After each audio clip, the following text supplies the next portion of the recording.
오랜만에 교재를 하나 만들어서 여러분한테 나눠드렸습니다.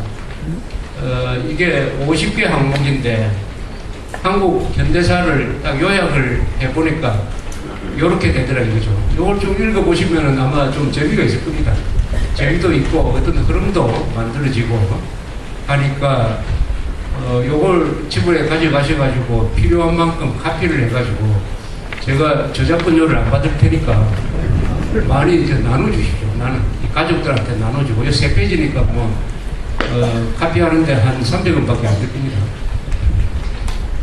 그러면은 아마 머리에 좀 제대로 정리된 게 남지 않을까 하는 그런 생각이 들었습니다. 저도 이것을 쭉 정리를 해보니까 재미가 있어요.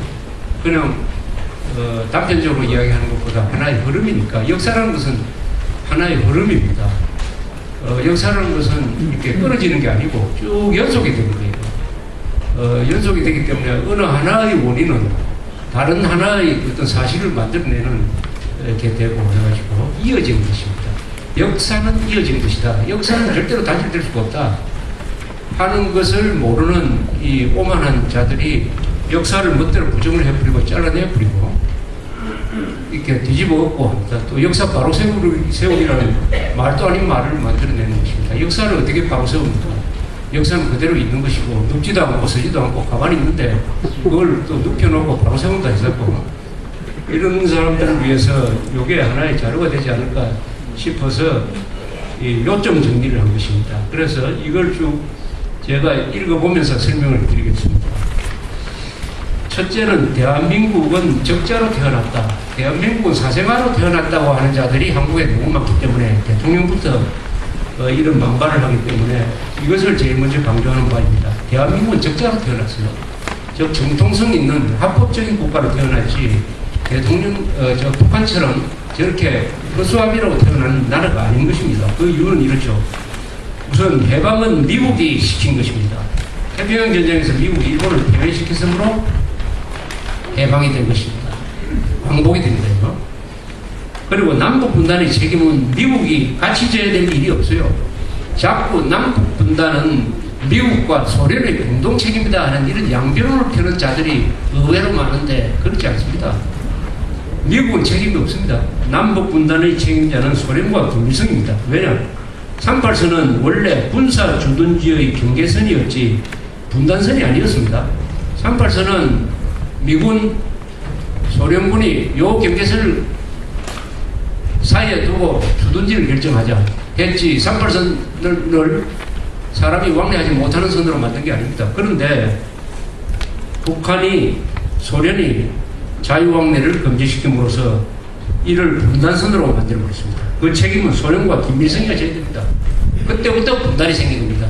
38선이 왜 분단이 됐느냐? 소련, 김일성이 감아보니까 가만히 해버렸더니 북한 사람들이 계속 남쪽으로 내려간다. 출입 금지선으로 만든 것이 분단의 시작인 것입니다. 그 책임은 소련과 김일성입니다.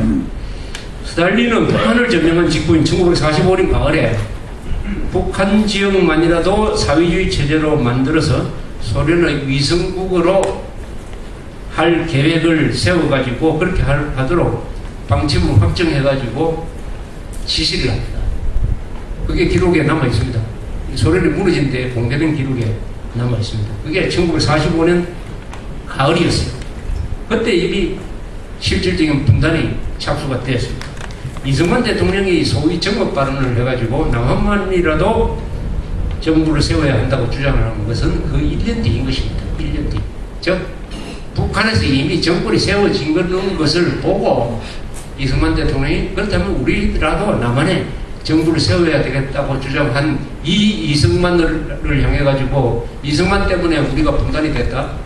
요렇게 나쁜 주장을 하는 자들이 요새 있는데 그런 자들한테는 요 자료가 설명의 하나의 포인트가 될 것이라고 생각합니다.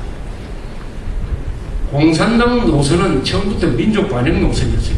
이승만, 김구가 한반도에 대한 신탁 통치안을 반대한 것은 민족 자결 선언이고 공산주의자들이 소련의 꼭두각시 스스로 엉망한 결단이었습니다. 즉 공산당은 처음에는 신탁 정치에 반대하다가 소련이 지령을 내리니까 하루아침에 신탁 통치 지지로 돌았습니다. 이렇게 되니까 우리 국민들 속에서 아, 이 저 빨갱이들은 스탈린을 꼭두각시구나 하는 것을 확실하게 각인시켰어요. 그래서 우파가 민족 노선이 되고 좌파는 민족 반영 노선으로서 이때부터 시작이 됩니다. 이로써 반공자유 노선과 반민족 4대 노선의 대결이 지금까지 한반도에서 벌어지기 시작한 것입니다. 무엇보다도 대한민국 선거를 통해서 탄생한 민주적 정통성을 가진 국가입니다. 총선, 국회 구성, 헌법 제정, 정부 구성의 모든 절차에 대해서 구성원인 국민의 동의를 얻었어요. 즉 선거를 해가지고 국회를 구성하고 그 국회가 헌법을 만들고 그 헌법에 따라서 이승만을 국회에서 대통령으로 뽑고 그 대통령이 내각을 구성하면서 정부가 국가가 출범한 것이다. 이런 뜻입니다. 즉 구성원의 동의가 있었기 때문에 정통성과 합법성을 갖게 되고 동시에 이 선거를 감시한 유엔이 이것은 공정한 선거였다 하는 공인을 하고 국가로서 승인을 했습니다. 이렇게 함으로써 김일성이가 스탈린의 명령을 받아가지고 소련군의 도움을 받아서 급조한 북한의 조선민주주의 인민공화국과는 출범이 있다는 것이죠. 조선민주주의 인민공화국을 만드는 데는 북한 주민들 동의를 받지 않았습니다. 스탈린의 명령만 있었어요. 저쪽은 사생아로 출발했습니다. 우리는 적자로 출발했습니다. 이 점이 지금까지 계속되고 있는 민족사적 정통성을 놓고 다투는 투쟁에서 대한민국이 이길 수밖에 없는 출발점이 되는 것이죠. 그 다음에 이승만 초대 내각은 독립투사 내각이고 김일성 초대 내각은 비명행사 내각입니다. 이승만 초대 내각에는 친일파가 한 사람도 없었어요. 거의 다 독립투사입니다. 그런데 김일성 초대 내각에 들어갔던 사람들은 3분의 1이 그 뒤에 어떻게 되냐? 숙청되고 처형됐습니다. 이승만은 좌우 합작을 추진하는 미 군정과 맞서서 나라를 세웠고 김일성은 스탈린한테 불려가서 박근영과 함께 시험을 쳐가지고 합격됨으로써 지도자로 지명되었던 자입니다. 이승만 정부는 친일파를 숙청을 했습니다. 즉 반민특위를 만들어가지고 친일파를 단죄해가지고 감옥에 많이 보냈어요. 다만 그 당시에 공산당과 싸워서 나라를 건설해야 될 시점에서 우리가 하고 싶은 대로 다 할 수는 없다. 이 국가에 필요한 친일파는 과거를 뉘우치는 조건으로서 공무원으로 등용할 수도 있다. 이렇게 했습니다. 그러나 북한 정권은 그런 친일파 숙청이 이루어지지 않고 정권편에 선 친일파는 봐주고 정권에 반대하는 친일파만 숙청을 했습니다. 북한에서는 친일파 숙청이 우리와 같은 객관적인 기준으로 이루어진 적이 없어요. 이루어진 적이 없습니다. 7. 이승만 정부는 따라서 반민특위를 통하여 친일파를 단죄하였으나 북한 정권은 정권편의 친일파는 보호하고 반대하는 친일파만 처단하였다. 이 점이 매우 중요합니다. 이승만 정부는 농지개혁으로서 인구의 반 이상을 자유민으로 만들었다. 북한은 농지개혁으로 압수한 토지를 농민들에게 분배하지 않고 국유화함으로써 농민들을 노예 상태로 만들었다. 북한은 아직도 진정한 의미의 농지개혁이 이루어지지 않는 세습 봉건체제이다.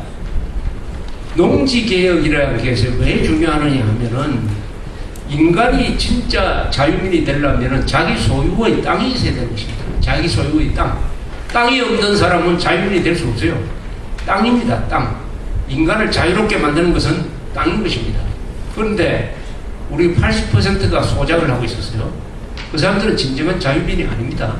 지주가 언제든지 뺏을 수가 있어요.